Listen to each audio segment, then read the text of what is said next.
ನಮಸ್ಕಾರ. ಕನ್ನಡದ ಒಬ್ಬ ವಿಶಿಷ್ಟ ಸಾಹಿತಿ, ಹಾಸ್ಯ ಸಾಹಿತಿ ಬೀಚಿಯವರು ಒಂದ್ ಕಡೆಗೆ ಒಂದ್ ಮಾತನ್ನ ಹೇಳ್ತಾರೆ.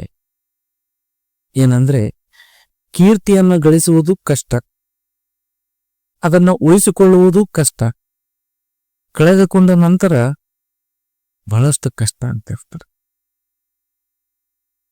ನಾವೆಲ್ಲರೂ ನಮ್ಮ ಬದುಕಿನಾಗ ಒಂದಿಷ್ಟು ಕೀರ್ತಿ ಗಳಿಸ್ಬೇಕು, ಎಲ್ಲರೂ ನಮ್ಮನ್ನು ಹೊಗಳಬೇಕು, ಎಲ್ಲರಿಗೆ ನಾವು ಕಾಣುವಂತೆ ಬೆಳೀಬೇಕು ಅನ್ನುವ ಹಂಬಲ ನಮ್ಮೆಲ್ಲರಲ್ಲಿ ಇದೆ.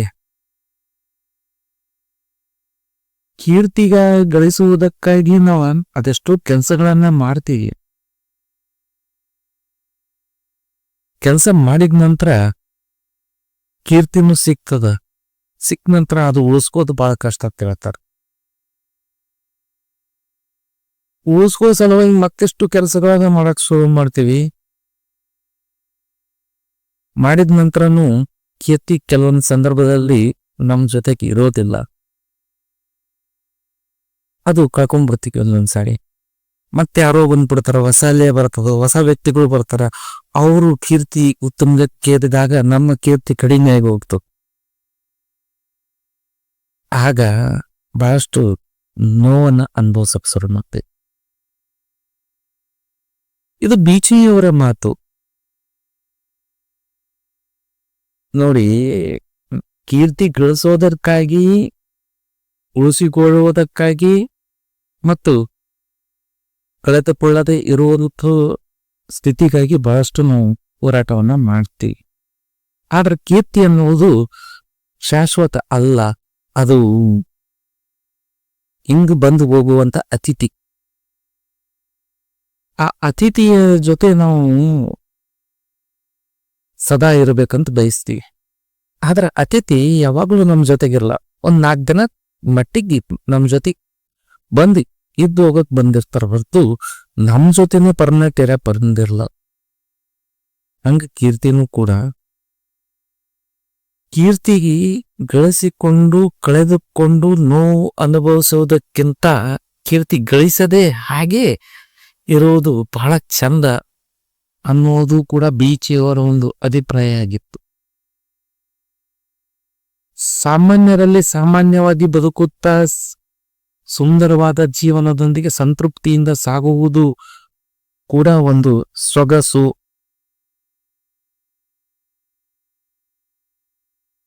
ನಾವು ಕೀರ್ತಿಯ ಉತ್ತುಂಗ ಸ್ಥಿತಿಯಲ್ಲಿದ್ದಾಗ ಸಮಾಜದಲ್ಲಿ ನಮಗೆ ಬಹಳಷ್ಟು ಬೆಲೆ ಇರ್ತದೆ, ಬಹಳಷ್ಟು ಗೌರವ ಇರ್ತದೆ.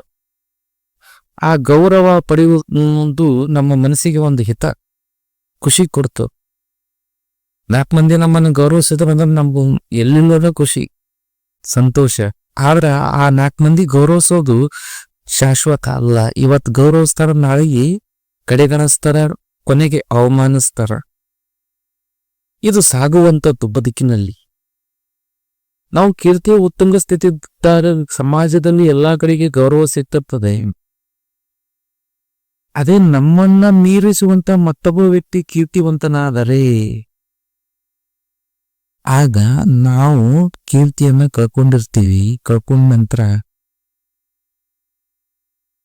ನಾವು ಆ ಸಮಾಜದ ಮಧ್ಯದಲ್ಲಿದ್ದಾಗ ಮೊದಲು ಏನ್ ಸಿಗ್ತಿತ್ತು ಗೌರವ, ಅದು ಸಿಗೋದಿಲ್ಲ. ಎಲ್ಲರಿಂದ ಒಂದಿಷ್ಟು ಅಸಡ್ಡೆ ಸಿಗ್ತದ, ಒಂದಿಷ್ಟು ಅಗೌರವಗಳು ಆಗ್ತವ. ಅದನ್ನ ಸಹಿಸಿಕೊಳ್ಳುವ ಶಕ್ತಿ ಆ ಸಂದರ್ಭದಲ್ಲಿ ನಮ್ಗೆ ಇರೋದಿಲ್ಲ ಅನ್ನೋದಕ್ಕಾಗಿ ಬೀಚಿಯವರು ಹೇಳ್ತಾರೆ, ಕೀರ್ತಿ ಕಳೆದುಕೊಂಡರಂತೂ ಕಡೆಯವರೆಗೂ ಕಷ್ಟ ಅಂತೇಳಿ. ಕಡೆಯವರೆಗೂ ಕಷ್ಟ, ಅದು ಮನಸ್ಸಿಗೆ ಬಹಳಷ್ಟು ನೋವು ಕೂಡ ಮಾಡ್ತದ. ಯಾಕಂದ್ರೆ ಯಾವ ವ್ಯಕ್ತಿ ನಮ್ಮನ್ನ ಗೌರವಿಸಿದ್ರು ಅದೇ ವ್ಯಕ್ತಿ ನಮ್ಮನ್ನ ಅನಾದಾಭದಿಂದ ನೋಡ್ತಾರೆ, ಅದೇ ವ್ಯಕ್ತಿ ನಮ್ಮನ್ನ ಕಡೆಗಣಿಸ್ತ. ಆಗ ಅಲ್ಲಿ ನಾವು ನಮ್ಮ ನಿಲ್ಲಕ್ಕಾಗತ್ತ. ಅದ್ರ ಬದ್ಲಿ ನಾವು ಸಾಮಾನ್ಯವಾಗಿದ್ದೇವೆ ಅಂದ್ರೆ ಯಾರೂ ನಮ್ಮನ್ನ ಅಷ್ಟಾಗಿ ಗೌರವಿಸೋದಿಲ್ಲ, ಅಷ್ಟು ಕಡೆಗಣಿಸೋದೂ ಇಲ್ಲ. ನಮ್ಮ ಮನಸ್ಸು ನಿರಾಳವಾಗಿರ್ತದ, ನೆಮ್ಮದಿಯಾಗಿರ್ತದ. ಕೀರ್ತಿ ಗಳಿಸಿದ ನಂತರ ಬಹಳ ಎಚ್ಚರದಿಂದ ಇರಬೇಕಾಗ್ತದೆ. ಮತ್ತ ಆ ಕೀರ್ತಿ ಶಾಶ್ವತ ಅಲ್ಲ ಅನ್ನೋದು ಕೂಡ ನಮ್ಮ ನೆನಪಿನಲ್ಲಿ ನಾವು ಇಟ್ಕೋಬೇಕು. ಯಾವಾಗ ನಮ್ಮ ಕೀರ್ತಿ ಕಡಿಮೆ ಆಗ್ತದ ಆಗ ನಾವು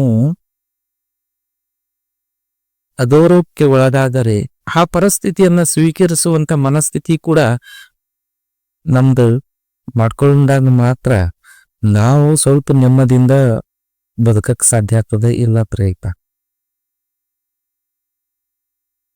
ಅದಕ್ಕಾಗಿ ಈ ಕೆಲವೊಂದು ವ್ಯಕ್ತಿಗಳನ್ನ ನಾನು ಗಮನಿಸ್ತೀನಿ. ಅವರು ಒಂದು ಸಮಯದಲ್ಲಿ ಅತ್ಯಂತ ಕೀರ್ತಿವಂತರಾಗಿದ್ರು, ರಾಜಕಾರಣದಲ್ಲಿ ಇರ್ತಕ್ಕಂಥ ವ್ಯಕ್ತಿಗಳು. ಅವರ ಒಂದು ಕಾಲದಲ್ಲಿ ಅವ್ರ ಸುತ್ತಮುತ್ತಲು ಸಾಕಷ್ಟು ಜನ ಎಲ್ಲರೂ ಅವರನ್ನು ಕಂಡ್ರು ಹೊಗಳೋರೆ. ಅವರ ಪರಿಚಯಕ್ಕಾಗಿ ಹಾತೋರಿಯೋರು ಇವತ್ತು ಅವ್ರನ್ನ ಅಧಿಕಾರ ಕಳ್ಕೊಂಡು ವಯಸ್ಸಾಗ್ಯದ, ಸ್ವಲ್ಪ ಯಾರೂ ಅವರನ್ನ ಕೇಳ್ತಲ್ಲ. ಅವ್ರು ಬಂದ್ರಂದ್ರೆ ಸರಿಯಾದ ಒಂದು ಆಸನ ಕೂಡ, ಒಂದು ಕುರ್ಚಿ ಬಿಟ್ಟು ಕೂಡ ಜಲ್ದಿ ನೋಡಿದ್ರೆ ಅಯ್ಯೋ ಪಾಪ ಅನಿಸ್ತು. ಒಳ್ಳೆಯ ವ್ಯಕ್ತಿ ಅವರು. ಈ ರೀತಿಯಾದ ಆಗಿನ ಉತ್ತುಂಗ ಸ್ಥಿತಿಯಲ್ಲಿದ್ದಂತ ವ್ಯಕ್ತಿ ಈಗ ಕೀರ್ತಿ ಇಲ್ಲದೆ ನೋಡುವುದು ನಮಗೆ ಬಹಳ ಕಷ್ಟ ಅನ್ನಿಸ್ತದೆ. ಇನ್ನು ಅವರಿಗೆ ಎಷ್ಟು ಕಷ್ಟ ಅನಿಸ್ಲಿಕ್ಕಿಲ್ಲ. ಅದಕ್ಕಾಗಿ ಕೀರ್ತಿ ಗಳಿಸಲು ನಾವು ಏನು ಬಹಳಷ್ಟು ಬಡದಾಡ ಅವಶ್ಯಕತೆ ಇಲ್ಲ. ಸುಮ್ಮ ಬದುಕನ್ನ ಅನುಭವಿಸ್ತಾ ಸಾಗ್ಬೇಕು. ನಾವು 4 ಮಂದಿ ಹೃದಯದೊಳಗೆ ನಾವು ಸ್ಥಾನ ಗಳಿಸೋಕ್ಕಿಂತಲೂ ನಮ್ಮ ಹೃದಯದಲ್ಲಿ ನಾವು ಸ್ಥಾನ ಗಳಿಸಿ ಸಂತೃಪ್ತಿಯಿಂದ ಬದುಕುವುದನ್ನ ನಾವು ಪ್ರಯತ್ನ ಮಾಡಿ. ಅಂದಾಗ ಮಾತ್ರ ಬದುಕು ನಮ್ಮತ್ತೆ ಇರ್ತದೆ ಮತ್ತು ಸಂತೃಪ್ತಿಯಾಗಿರ್ತದೆ. ಕೀರ್ತಿ ಎನ್ನುವುದು ಕತ್ತಿ ಇದ್ದಂತೆ, ಅದು ಬೆಂಕಿ ಇದ್ದಂತೆ. ಅದು ಇದ್ದಾಗ ಬಳಿತದ, ಜಗಮಗಸ್ತದ. ಬೈತು ಅಂದ್ರ ಮಂಕಾಗಿ ಬೂದಿಯಾಗ್ಬಿಡ್ತೀವಿ. ಬೂದಿ ಆದಾಗ ನೋವು ಆಗ್ತದ. ಧನ್ಯವಾದಗಳು.